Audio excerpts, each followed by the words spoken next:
Mi nombre es Rodrigo Castillo. Ella dice que este tema resulte un tema específico. Bueno, para mí es un tema totalmente global, ¿verdad? Porque engloba nuestro globo terráqueo. Entonces, a nosotros los físicos nos gusta, por ejemplo, partir de las cosas más grandes y llevarlas a las cosas más pequeñas. Entonces, un estudio global de las fuentes de humedad es una clave importante, ¿verdad?, para poder entender la circulación general que se produce en la atmósfera y entender todas las repercusiones que estas circulaciones tienen de forma, llevándolas de una macroescala a escalas más pequeñas como una mesoescala o una escala regional. Entonces, el tema que les voy a disertar en estos momentos es fuentes globales de humedad, caracterización y estudio de su variabilidad. Como unos aspectos en los cuales voy a abordar en esta charla, primero que todo voy a motivar, el cual me llevó a mí a realizar esta investigación, en el cual les explicaré cuál fue mi interés para abordar esta temática. Después, como una introducción, les explicaré un poco de cómo es que se gobierna el ciclo hidrológico en el globo terráqueo, y después les explicaré también cuáles son las principales fuentes de humedad oceánicas y también explicaré los objetivos de esta investigación.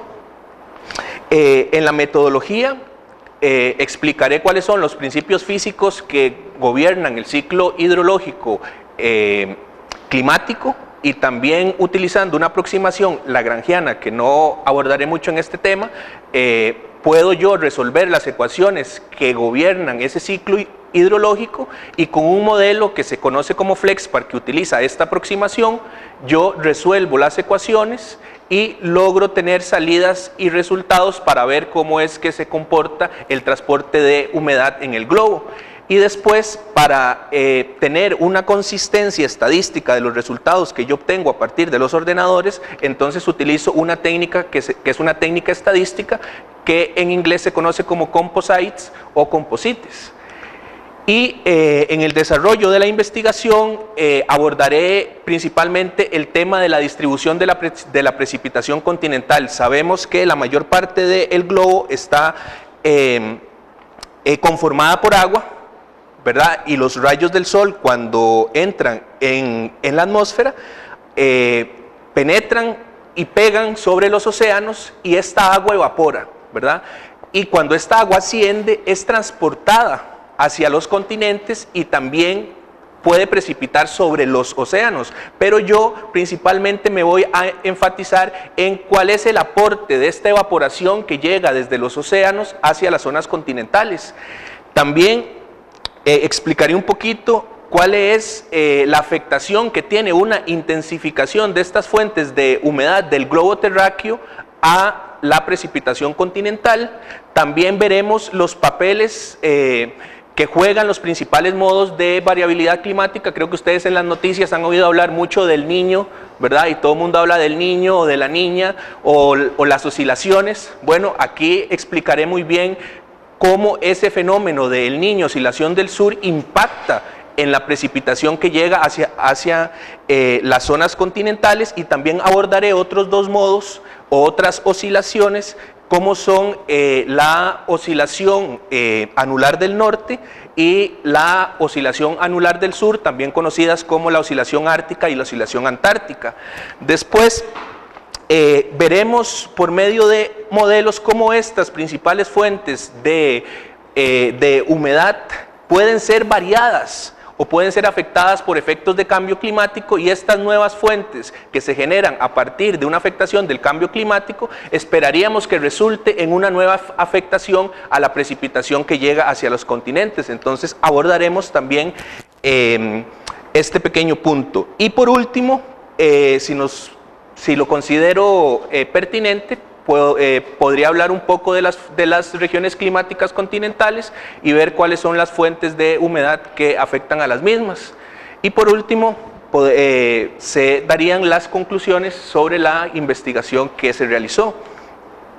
Entonces, el interés principal que llevó esta investigación, ¿verdad?, fue un desarrollo de un profesor español, Gimeno, que conjuntamente con sus colaboradores en el año 2010, él logró ver el impacto que tenían las principales fuentes de humedad en el globo sobre los continentes, pero él utilizó un periodo de tiempo muy pequeño, solo 5 años, desde el 2000 hasta el 2004, y esto no permite poder hacer estudios de variabilidad climática o lo que nosotros conocemos como cambio climático, porque un número muy bonito para el cambio climático es el número 30, ¿verdad? Entonces, a partir de un número 30, usted puede hacer climatologías, usted puede ver cómo varía o puede ver esos patrones de oscilación que se dan en su serie de datos, mientras que si usted tiene un periodo de tiempo tan pequeño, usted no puede ver esas variaciones en el tiempo. Y claramente, ¿verdad?, esta investigación se va a fundamentar en la falta de ese estudio bien detallado en escala temporal, que es el que les voy a mostrar a continuación. Bueno, en resumidas cuentas, el ciclo hidrológico nosotros lo podemos resumir como evaporación de agua en un lado compensado por precipitación en otro sitio. ¿Para qué? Para que se logre un balance hídrico, donde se evapora en un sitio la misma cantidad se está precipitando en otro, en cualquier lugar que ustedes crean, ya sea en océanos o sea en las zonas continentales. Ahora bien, si nosotros tenemos esta imagen que tenemos acá, ¿verdad?, es sabido que el 86% de la evaporación que se produce en el globo terráqueo es producida en las zonas oceánicas, y tan solo un 14% de la evaporación que se produce en el globo se produce en las zonas continentales, para así lograr un conjunto de un 100% de evaporación. Pero de este 86% que se evapora en los océanos, un 90% es devuelto a los océanos como precipitación, mientras que tan solo un 10% del vapor, que es de este 86% de vapor que se genera en los océanos, es transportado hacia las masas continentales. Y de este 14%, 2/3 partes es reciclado en las zonas continentales, y 1/3 de este 14% es transportado de vuelta hacia las zonas oceánicas, ya sea por infiltración, ríos y todo esto que estudian muy bien los hidrólogos. En mi caso, ¿verdad?, como a mí me gusta el área de la meteorología, yo me voy a basar en la rama atmosférica del ciclo hidrológico. Existen 2 ramas, la rama terrestre del ciclo hidrológico, la que le gusta a los hidrólogos, que utilizan aquí todas las técnicas de infiltración y cosas para aguas superficiales, etcétera, etcétera, ¿verdad? Pero a mí, en este estudio, yo solo me voy a basar en lo que ocurre en la atmósfera, en la evaporación que se genera en la atmósfera. A mí no me interesa la evaporación que se genera en las zonas continentales. ¿Ok? Entonces, mi esquema quedó así. Yo voy a agarrar este 86% que se evapora en los océanos y voy a estudiar cuánto cae de vuelta a los océanos y cómo es el transporte de humedad de este 86% hacia las zonas continentales. Bueno, como les comentaba, el estudio previo de Gimeno nos mostró una distribución de la precipitación continental debida a las fuentes de humedad que él identificó en el globo, donde él identifica aquí 12 fuentes de humedad, y estas son sus respectivas asociaciones en precipitación debido a cada una de estas fuentes. Entonces, como podemos ver, esta moradita que está aquí, que es la fuente del Atlántico Norte, es la que proporciona más precipitación prácticamente a todo el globo, porque vea que aporta muchísimo al continente africano en la parte norte, prácticamente a todo Euroasia y al continente americano, tanto a Centroamérica, Norteamérica como a Sudamérica. Entonces también se puede ver que a partir de esa fuente oceánica tenemos un transporte interhemisférico, interhemisférico es que esa fuente que está en el hemisferio norte pasa precipitación al hemisferio sur. Y también en esta otra, por ejemplo, aquí que hay una en amarillo, que la vamos a ver más adelante, esta que es el Océano Índico, también tiene un transporte interhemisférico porque pasa precipitación del hemisferio sur al hemisferio norte, alimentando todo lo que es Malasia, la India, la península arábica, también aquí un poco sobre el continente africano. Bueno, este estudio, como se basó en tan pocos años, entonces para nosotros los científicos no es muy veraz. O sea, entonces queremos ver con una escala temporal más amplia si ese realmente es el comportamiento.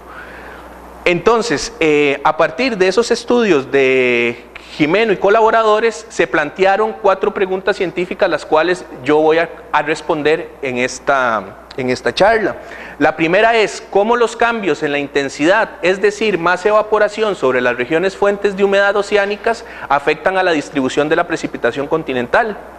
Después voy a abordar cuál es el papel de los principales modos de variabilidad climática, como el ENSO, que por sus siglas en inglés significa el Niño Southern Oscillation, o la oscilación del Niño. Después NAM, que es el modo anular del norte, y SAM, que es el modo anular del sur, y cómo estas varían las fuentes de humedad oceánica. Y una tercera pregunta es, ¿cuál es la influencia potencial en la precipitación continental de las regiones oceánicas vinculadas al cambio climático? Y por último, si nos da un poco de tiempo, es cuáles son los principales fuentes de humedad y sus relaciones fuente-sumidero asociadas con las regiones climáticas continentales. Bueno, aquí un poco de matemática, ¿verdad? No lo voy a abordar.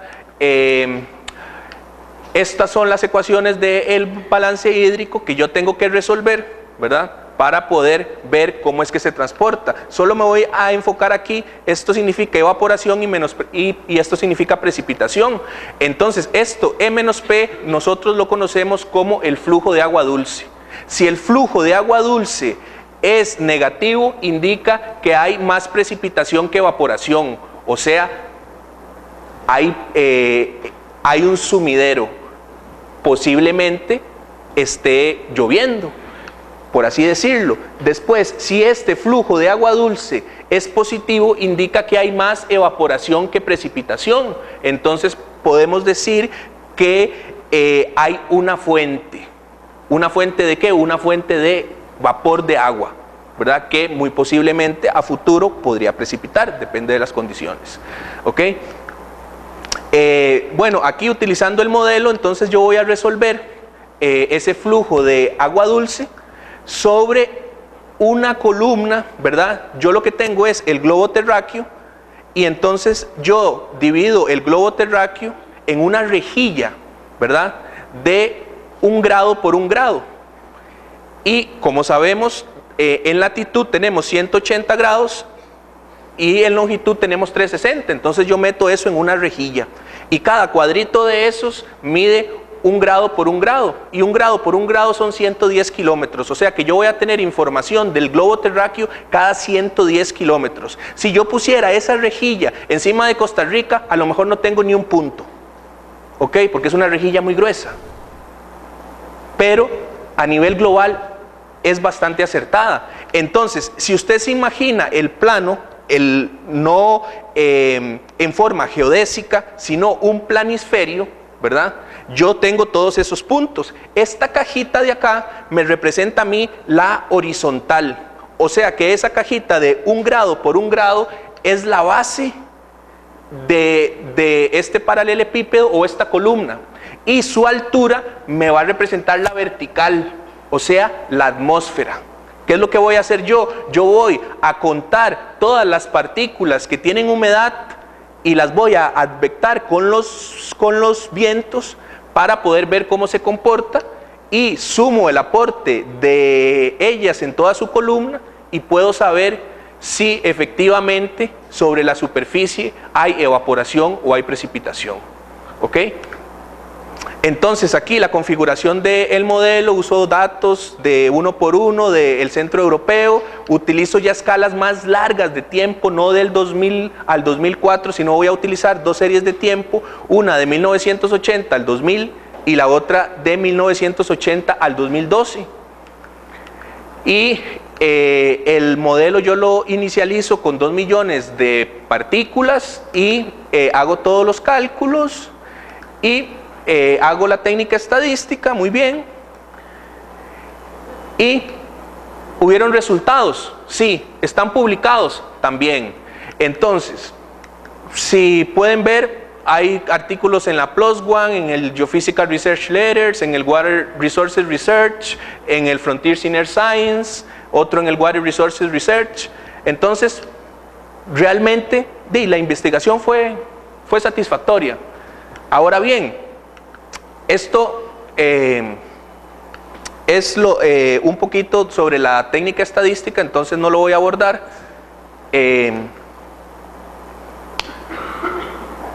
Las figuras son un poco pesadas, entonces tarda un poco en cargar.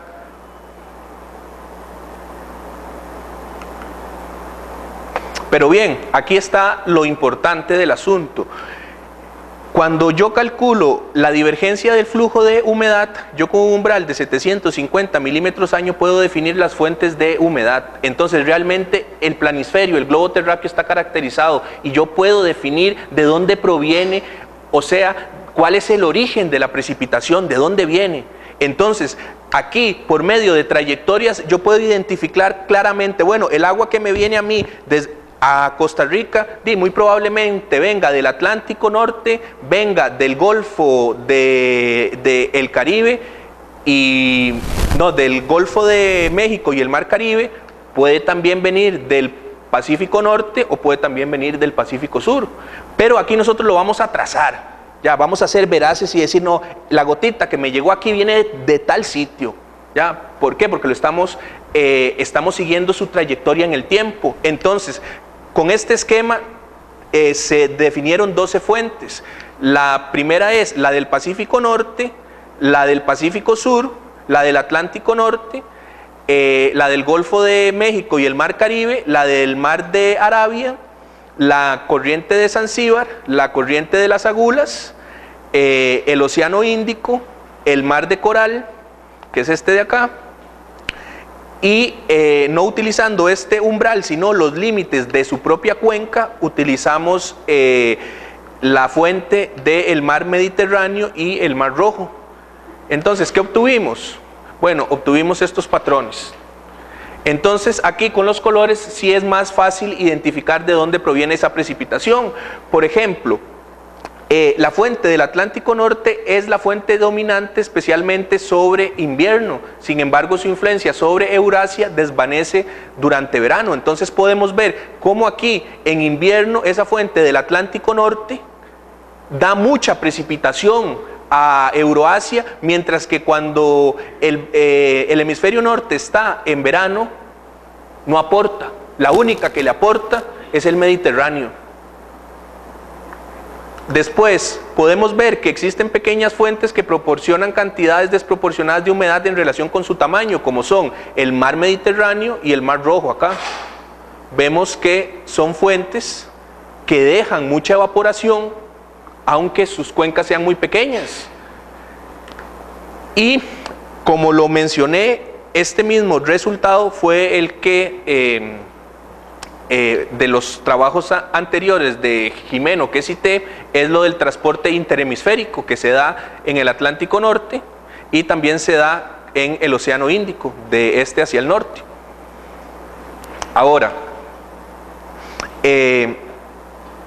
también podemos ver zonas en las cuales pareciera que no les llega precipitación, ¿verdad? Entonces uno dice, bueno, entonces esta zona es árida, aquí no llueve. No, eso es falso. ¿Por qué es falso? Porque yo solo estoy analizando la rama atmosférica del ciclo hidrológico, el 86%, me falta el 14%, que el 14% es la rama terrestre. Entonces, en la zona terrestre también hay evaporación, pero se recicla.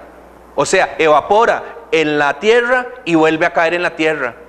Muy poco va a los océanos. Entonces, como yo solo estoy analizando la rama atmosférica, aquí puede haber precipitación, pero yo no la analicé. ¿Qué es lo que dice esto? Que dice que hay zonas que pareciera que no hay aporte de las fuentes, pero el recycling local puede contribuir a su precipitación continental. Y después podemos ver que existen grandes regiones que reciben humedad mayoritariamente de una sola fuente, como son Europa, América del Sur o Australia, y hay otras que son alimentadas por varias fuentes, como son los sistemas monzónicos, en la India, en África tropical y América del Norte. Bueno, estos son gráficas de cómo la precipitación continental es influenciada con la intensificación de estas fuentes. Entonces, si yo intensifico la divergencia de humedad en estas fuentes, yo veo variaciones y, por ejemplo, en esta figura yo puedo ver cómo la precipitación tiende a incrementar cuando intensifico las fuentes, y en esta cómo la precipitación tiende a decrecer cuando yo intensifico las fuentes. En esta, como las áreas donde la precipitación decrece, la mayoría cae sobre zonas oceánicas, entonces a mí me interesa mucho más esta. Entonces vemos aquí bastantes aportes, por ejemplo acá en Centroamérica. Entonces podemos ver que en ambas estaciones del año la precipitación tiende a aumentar a lo largo de la banda tropical cuando las fuentes se intensifican en ambas estaciones, y el aumento de las precipitaciones asociadas con circulaciones monzónicas más intensas es evidente durante invierno para un monzón en América del Sur, en este caso de acá.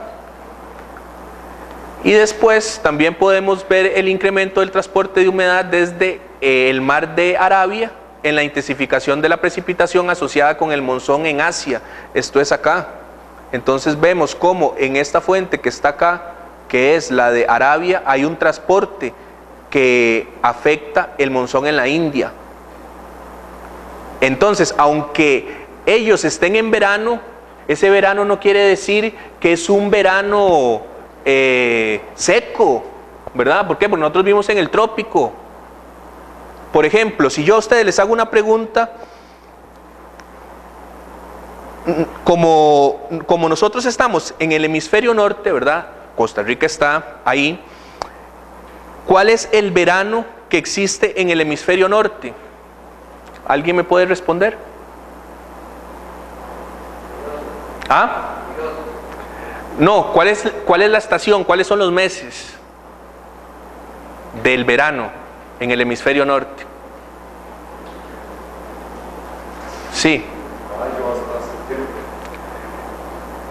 Mayo hasta septiembre. ¿Es en el hemisferio norte? No. Verano.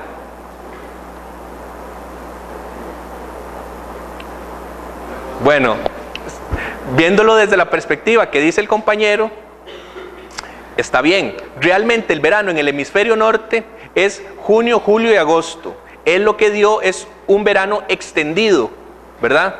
Y en Costa Rica, ¿cuándo es el verano que nosotros creemos que es? Si Costa Rica está en el hemisferio norte, ¿cuándo usted se va a la playa? ¿Cuándo usted está en vacaciones? ¿Cuándo? En enero y febrero. Y vea que el invierno en el hemisferio norte es diciembre, enero y febrero. Entonces, ¿cómo es posible que nosotros estemos en invierno y esté seco? Si en teoría el invierno se asocia con lluvia y el verano se asocia con buen tiempo. ¿Estamos de acuerdo? Entonces, realmente nosotros no tenemos estaciones como se dan en la zona subtropical, ¿verdad? ¿Por qué? Porque nuestras estaciones son solo dos en la zona templada, que son estación lluviosa y estación seca. Entonces, la estación lluviosa empieza en mayo, como dice el compañero, de mayo a septiembre. Esa es la estación lluviosa en la zona templada norte, ¿verdad? O sea, en el trópico norte. Pero es el verano, ¿verdad? en la zona subtropical. O sea, vamos para arriba, entendemos el concepto.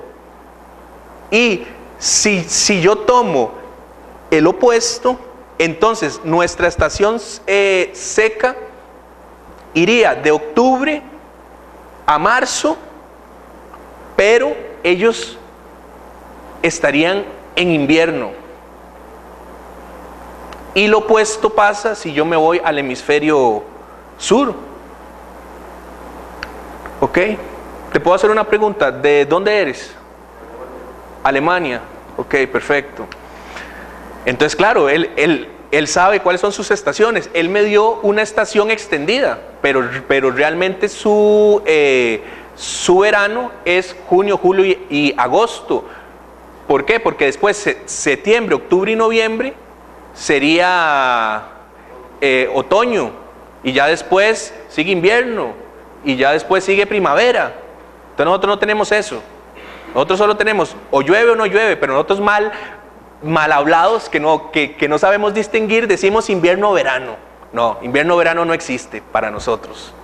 Solo existe estación lluviosa y estación seca. ¿Estamos de acuerdo? Ahora bien, si nosotros seguimos con esto, ¿verdad?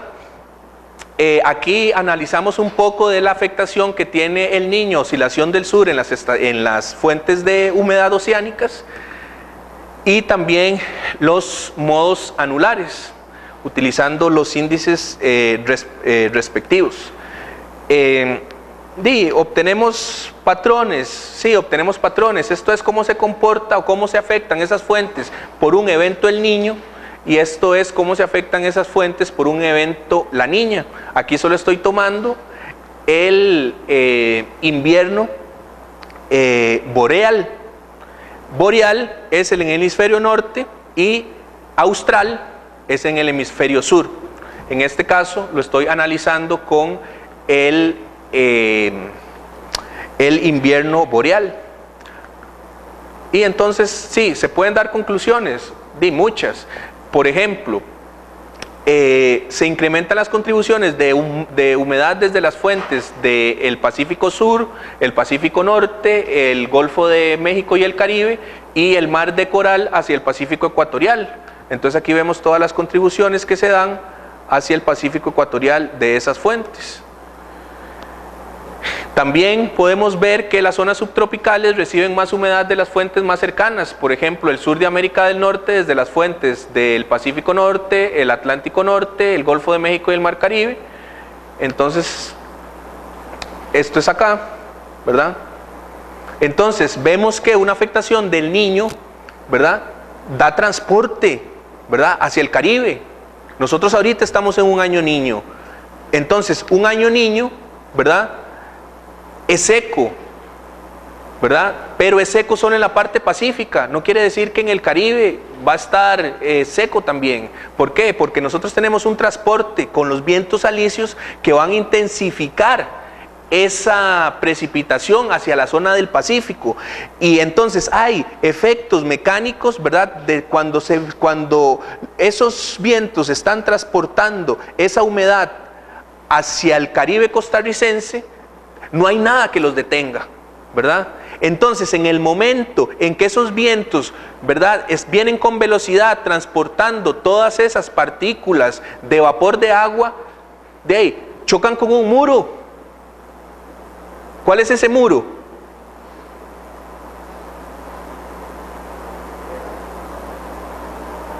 ¿Cuál es el muro que tiene Costa Rica en el medio, así que lo parte en dos? La cordillera. Entonces vienen los vientos, ¿verdad?, transportando toda esa humedad y pegan con la cordillera.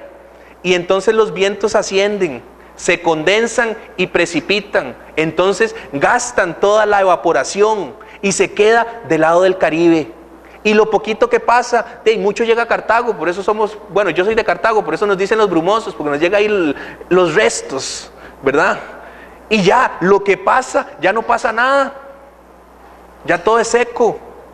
Entonces del otro lado, claro, usted se va a La Juela, a Heredia, y ya después sigue ahí Guanacaste, Punta Arenas, y ¿dónde está la lluvia? Y sí, se quedó ahí en la cordillera. ¿Estamos de acuerdo? Ahora bien, Yo seguiría aquí hablando del globo, pero es que el globo es mucha información, entonces quiero enfocar cosas así un poquito más específicas a lo que es nuestra región. Por ejemplo, en el caso de la niña es un caso opuesto. Ya el transporte no se va a dar tanto del Caribe, sino que vemos cómo la niña ya por sí sola da precipitación a todo, acá por ejemplo a todo Costa Rica. Entonces cuando nosotros nos hablan del Niño, ¿verdad? Pensamos en que seco, sí, seco para el Pacífico, pero muy abundante puede ser para la vertiente del Caribe. Si nos hablan de la niña, ya ahí sí vamos a tener condiciones en las cuales esos eventos van a favorecer una precipitación por otros agentes, ¿verdad? Que no necesariamente son los vientos alisios que van a venir del Caribe, sino que muy probablemente hay otros chorros de aquí, como el jet del Choco, que está en las costas o cerca de las costas de Colombia. Entonces ese jet va a impulsar la precipitación para que llene de humedad y llene de precipitación a toda la vertiente pacífica. ¿Ok?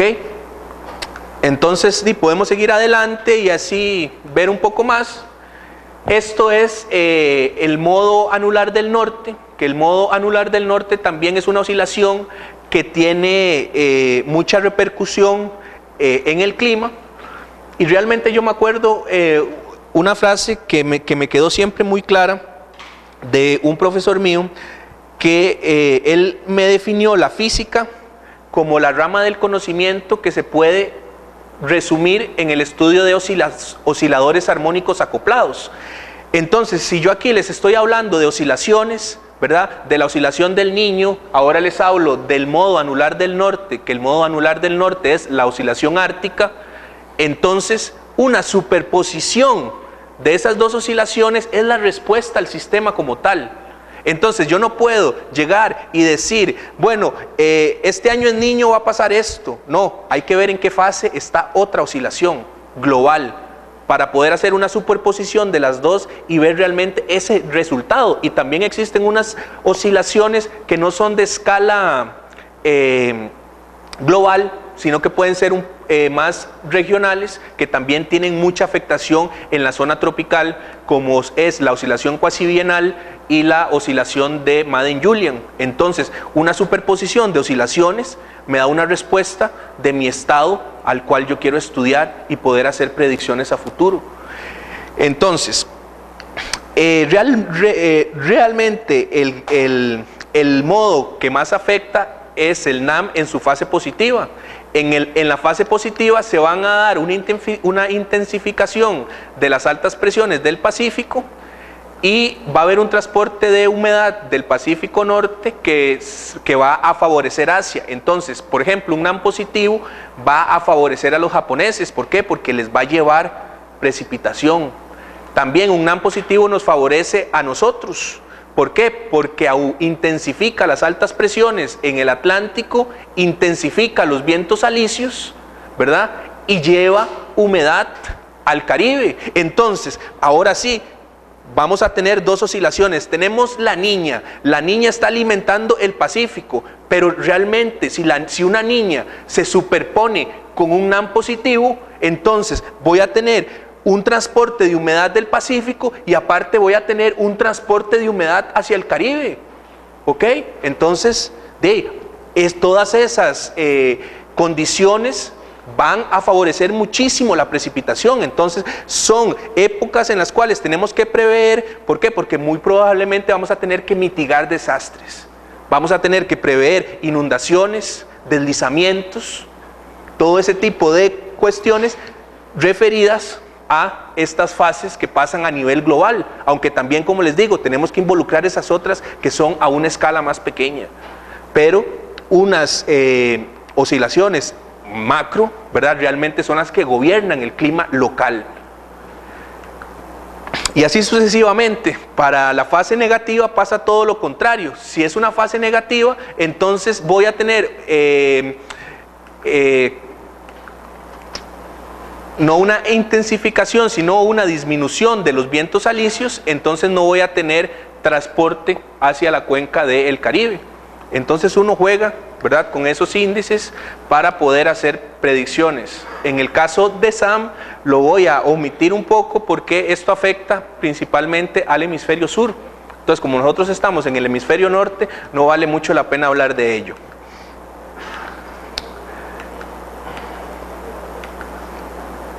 Ahora sí, bueno, como este coloquio es sobre cambio climático, ¿verdad? Esta temática no está aislada, ¿verdad?, de este tema. Entonces, en este trabajo también se abordó cómo esas fuentes principales son afectadas por el cambio climático. Entonces, se utilizaron modelos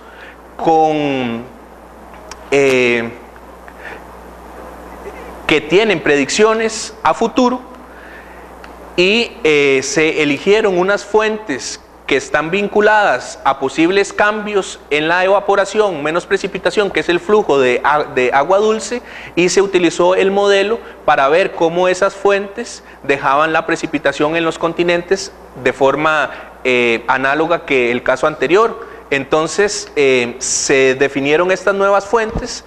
Esto es, como mencionaba el compañero, esto es para el invierno extendido y esto es para el verano extendido. Entonces, para el invierno extendido definimos 9 fuentes y para el verano extendido definimos 12. Hicimos las ejecuciones del modelo y obtuvimos estos resultados. Entonces, aquí, ¿qué es lo que nos interesa a nosotros? Una de las cosas que nos interesa, ¿verdad?, que muchos hidrólogos han estado diciendo que el cambio climático, que va a traer muchas sequías y todo eso. Bueno, sí, pero el cambio climático es muy subjetivo y depende de los análisis que se hagan y las validaciones de los modelos que se estén haciendo. En este caso, por ejemplo, estos modelos que nos dice, por ejemplo, dice que las regiones más afectadas se sitúan en Centro y Norteamérica, que son influenciadas por la hotspot situadas en el Whirlpool del Atlántico, y la del Sahel afectada por la fuente cercana del Golfo de Guinea. Entonces, nosotros sabemos que estas zonas aquí donde estamos, en África y en Centroamérica y aquí en Norteamérica, ¿verdad?, son zonas que están en teoría en estrés hídrico, pero no quiere decir que va a aumentar ese estrés, ¿verdad?, a futuro, sino que a como están se van a mantener. Entonces, a lo mejor nosotros lo que tenemos que hacer es prever cómo se distribuye el agua, porque realmente tenemos mucha, ¿verdad? Vemos ahora, por ejemplo, en una fase niño, cómo está totalmente seco la vertiente del Pacífico y tenemos inundaciones en el Caribe. Entonces no hay manera de transportar, ¿verdad?, agua de un sitio a otro. Entonces tenemos que buscar técnicas más eficientes que puedan hacer, ¿verdad?, de esto una realidad y poder hacer algo más sostenible. Y un caso, digamos, de las regiones climáticas continentales, estos son regiones de clima, en teoría, homogéneo, futuro, y entonces aquí no se hace el tratamiento que hicimos anteriormente, definimos las fuentes y vemos a ver dónde la precipitación cae en los continentes, sino que lo hacemos al revés. Yo defino mi región climática y quiero ver cuáles fuentes en el océano son las que afectan mi región. Y para esto se hicieron 35 regiones para esta regionalización de Mastin y Nuti, y para estas otras, que es una regionalización muy usada en los informes del IPCC, que son 21, y se corrieron todas estas, y estas están disponibles en una página web de libre acceso, para las cuales se pueden ver las relaciones fuente-sumidero de estas regiones climáticas. Bueno, prácticamente eso es de lo que venía a mostrarles un poco, ¿verdad?, para que tuvieran una visión global de cómo es el transporte de humedad y que si hay mecanismos para hacerlo. De hecho, este modelo que yo usé al principio se utilizó como trazas para seguir las erupciones. Este modelo lo hizo un austriaco, ¿verdad? Y el cual él lo utilizó para seguir las trazas de las erupciones volcánicas para ver cuál era su amplitud y poder tener una visión de cuál iba a ser el impacto en las erupciones volcánicas, solo que se puede aplicar a muchos isótopos. Entonces, en este caso, el modelo se configuró utilizando como trazador el vapor de agua, ¿verdad? Y no otro isótopo. Entonces, y ha tenido bastante impacto a nivel mundial. Hay artículos referentes a las trazas de evaporación de agua y también para fines de erupciones volcánicas que vulcanólogos les podría servir bastante. Entonces, bueno, creo que con esto concluyo. Aquí están un poco de las conclusiones, pero bueno, como son un poco generales y que abarcan cosas del Niño, entonces, y los modos a nivel global, creo que no hace falta leerlos. Creo que con lo que les mostré es más que suficiente. Lo que sí me interesaría es ver esto, que es una conclusión de las cuales yo les estaba hablando, que dice que áreas altamente pobladas como Centro y Norteamérica, Europa y el Golfo de Guinea se encuentran bajo estrés hídrico y podrían llegar a ser menos propensas a la disminución de sus recursos hídricos debido al cambio climático. Entonces esto pone en pie, ¿verdad?, muchos resultados de muchos hidrólogos que dicen que vamos a estar secos y secos y secos, que en el 2050 no va a haber agua, pero bueno, es muy relativo, o a lo mejor es en las zonas donde estén localizados los puntos que ellos estén analizando, porque muy probablemente la información que ellos están obteniendo de su rejilla, muy probablemente tengan mucha información de la vertiente del Pacífico y no tengan mucha información en el Caribe. Entonces, puede ser que sus datos estén un poco sesgados. Entonces, también los modelos y todas estas cosas tienen que ver con la localización espacial. Entonces, este trabajo fue financiado por la Xunta de Galicia, por el Ministerio de Economía y Competitividad de España, por la Universidad de Costa Rica, y en bastante agradecimiento a el Environmental Physics Laboratory, el cual me acogió ahí durante 4 años para poder hacer toda esta investigación científica. No sé si tienen alguna pregunta o algo así. Eso sería. Gracias por su atención.